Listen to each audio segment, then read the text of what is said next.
আজকে বানাবো বাঁধাকপির পাতুরি। হ্যাঁ, শুনেই অবাক লাগছে তাই তো? সে আবার কি, বাঁধাকপির পাতুরি হয় নাকি?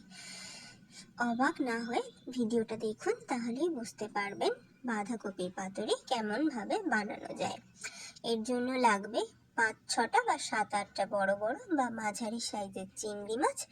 তার সঙ্গে বাঁধাকপির বড় বড় পাপড়িগুলো নিয়ে নেবেন, কেটে ছোট করবেন না। এবং চিংড়ি মাছের সাথে একে একে ধনেপাতা কুচি, কাঁচা লঙ্কা কুচি, হলুদ গুঁড়ো, লঙ্কার গুঁড়ো, লবণ, যেগুলো দিলে আর কি খেতে স্বাদ হবে সেগুলো মিশিয়ে নেবেন আপনাদের প্রয়োজন মতো।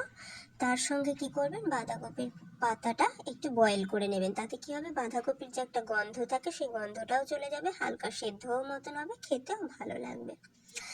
এরপরে একে একে বাঁধাকপির পাতাগুলোকে তুলে নিয়ে পাতার মধ্যে ভিডিওতে আমি যে পদ্ধতিতে দেখিয়েছি সেই পদ্ধতিতে মশলা মাখানো চিংড়ি মাছগুলোকে ভরে দিয়ে ভালো করে ফোল্ড করে নিয়ে কাঠি দিয়ে গেঁথে দিতে হবে।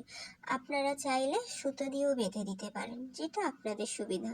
কাঠি দিয়ে গাঁথলে একটু দেখতে ভালো লাগে, সেই জন্য আমি কাঠি দিয়ে করলাম, আপনারা দড়ি দিয়ে বেঁধে নেবেন।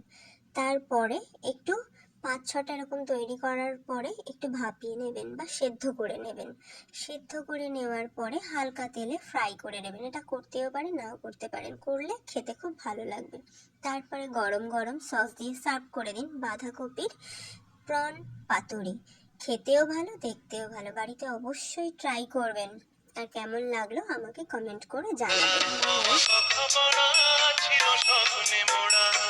দিন যত যায় ভাবি সেদিন কোথায়, দিন যত যায় ভাবি সেদিন কোথায়, তাই রে নাই রে, তাই রে নাই রে, সেদিন পাগল করা প্রথম বেলার হওয়া কথা পড়া ছিল স্বপ্নে মোড়া।